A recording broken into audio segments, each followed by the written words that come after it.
আইনের শাসন কাকে বলে আমরা দেখিয়ে দিতে চাই। আমরা প্রমাণ করতে চাই যে আমরা সঠিক সুন্দর নির্বাচন করতে পারি। আপনারা যদি ভালোভাবে কাজ না করেন আমার ঘুম হারাম।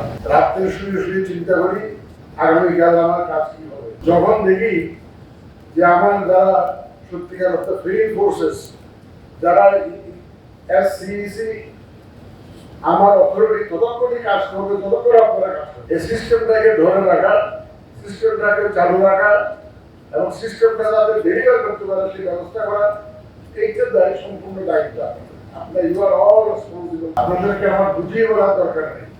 আপনারা আপনাদের অধিকারকে পরিচালনা করেন আইন কানুনের মাধ্যমে।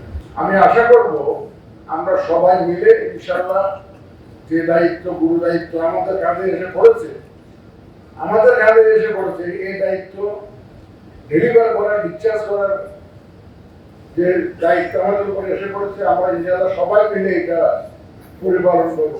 এখানে কোনো রকমের বিচ্যুতি ঘটবে না এবং আপনারা সবাই সঠিকভাবে সঠিক কাজটা সঠিক সময়ে করবেন, ইফেক্টিভলি করবেন।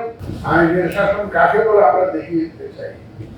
এই কথাটা বলেছিলাম একদম ডেলিভারেটলি, কারণ আমাদের উপরে সামষ্টিকভাবে এটা ব্লেম করা হচ্ছে, সবাইকে ব্লেম করা হচ্ছে যে we have absolutely failed in our responsibility, particularly in delivering every fair and credible election. বলা হচ্ছে আমরা নির্বাচন ব্যবস্থাকে ধ্বংস করে দিয়েছি, বলা হচ্ছে আমরা সব দুঃসাহস করে একটা ম্যানেজ ইলেকশন করেছি।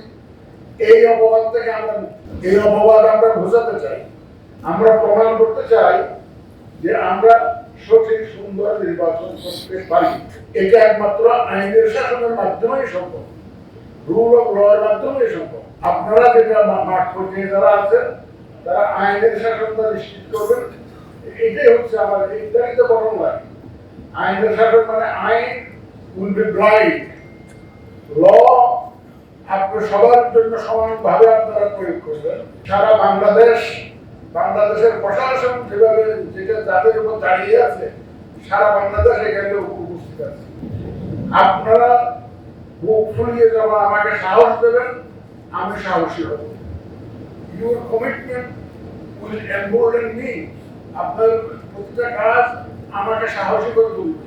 আপনারা যখনই সাহসী পদক্ষেপ নেবেন, আইনের প্রতিষ্ঠার চেষ্টা করবেন, বিধিবিধানের আলোকে কাজ করবেন, ইনশাআল্লাহ election commission will be decided.